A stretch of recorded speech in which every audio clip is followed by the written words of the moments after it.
একটা কলা বাগানে আসছি আমি।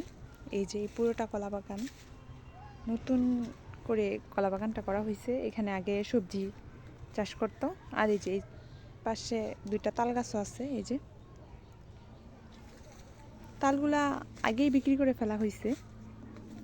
এই যে এগুলো সব সাগর কলা, নেপালি সাগর, এই জন্য এত বড় বড়। আমি দেখাই, এই যে পাশে পেঁপে গাছও আছে। এই যে এখানে একটা পাকা পেঁপে আছে।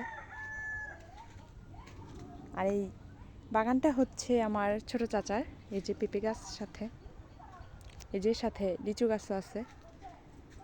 এই যে কত বড় বড় কলা, মাশাআল্লাহ। এই যে এখানে আরেকটা, ওই যে ওইখানে আরেকটা, ওই যে ওইখানে আরেকটা, এই যে এখানে, এই যে এখানেও কলা, মাশাআল্লাহ। আর ওই যে ওইখানে যে কলাগুলা, এগুলো হচ্ছে সবজি কলা,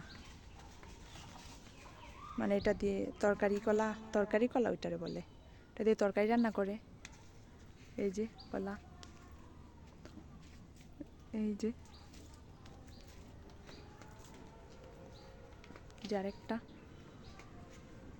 এই যে পেঁপে, এই যে পাশেও আছে। পাশে কিন্তু নদী, এখন বর্ষাকাল তো এই জন্য নদীতে পানি উঠছে।